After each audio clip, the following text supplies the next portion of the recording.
Welcome back. Now, the proposed plan by the Nigerian Senate to enact a law which sets out heavy sanctions for people who falsely criticize public officials or institutions has continued to generate serious debate among Nigerians.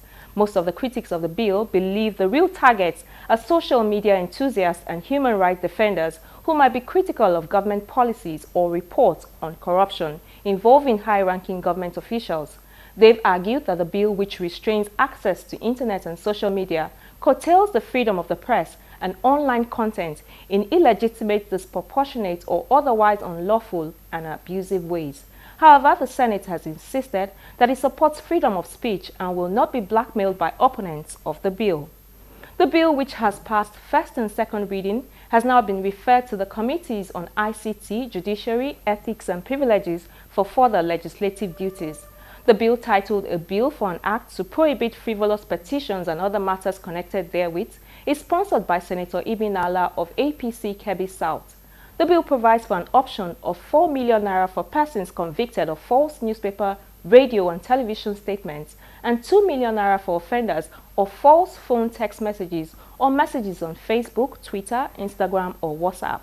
The bill also punishes alleged malicious intent to discredit or set the public against any person or group of persons, institutions or government. There's been a lot of misconceptions about the bill and its intent. On Law Weekly, we sought the opinions of some lawyers on the very controversial bill.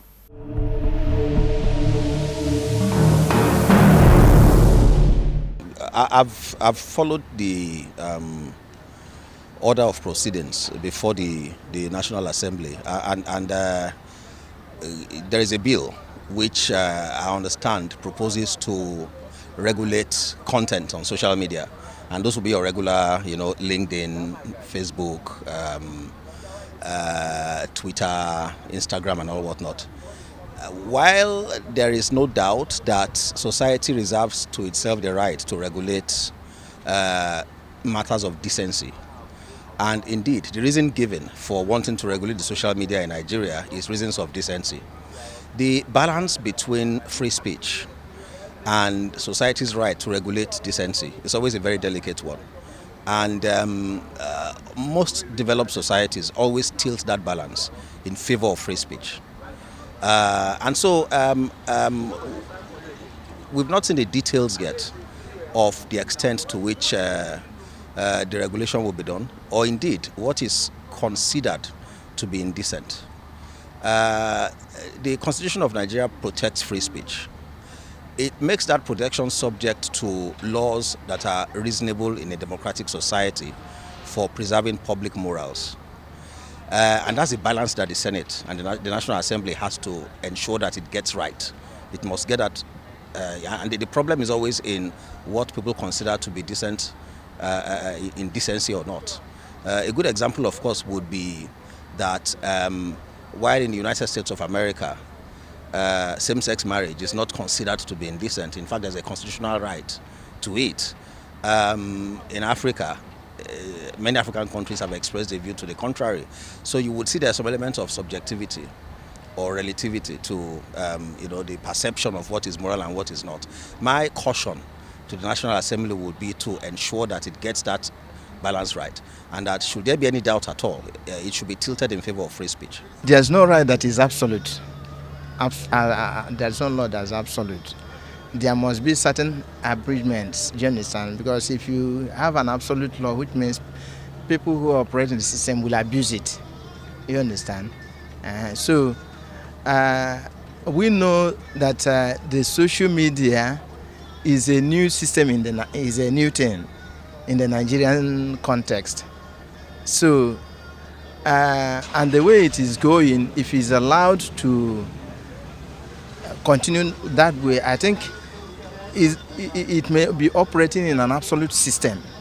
So then I think the National Assembly has every right to abridge certain aspects of it where it goes, or because one's right stops where another person's right starts. So I think that should be the guiding principle. Well, I've not really read that bill that is before the National Assembly, but what I heard was that the aspect they are trying to curb is the issue of pornography also. There's pornography is everywhere on the media, you know. Little children, you know, those below the age of accountability can easily access it, and it's not good for them at that age.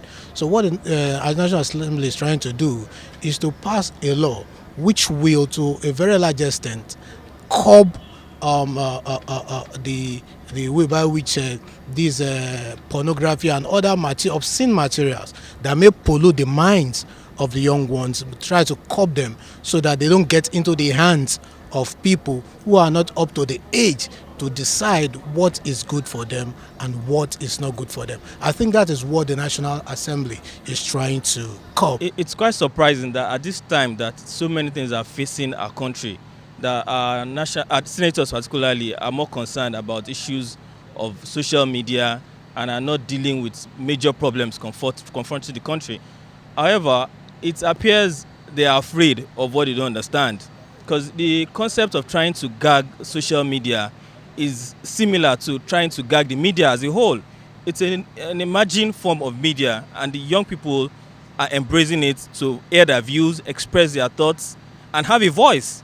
Now, you sit in your chamber and want to silence a majority of Nigerians, which this is the only avenue of expressing themselves. I think it's really unfortunate that that is what the Senate is considering dealing with at this time. By trying to gag social media, they are trying to limit the freedom of speech guaranteed by the Constitution. Now, this is beyond their powers. If they want to curtail the freedom of speech, they are curtailing the rights of every Nigerian. And I must warn, it will not stop here.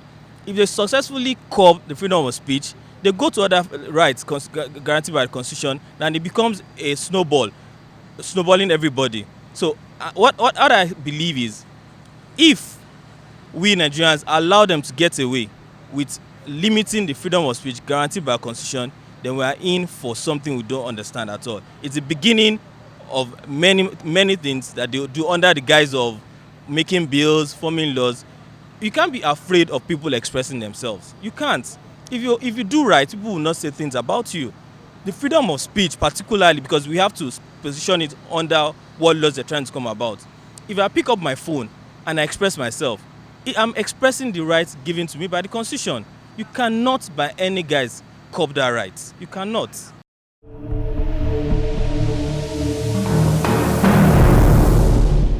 That's our program for this week, but do let's continue the conversation online. Remember that you can find these and past episodes of the program on our YouTube channel. I am Shola Shieli. Thank you for watching.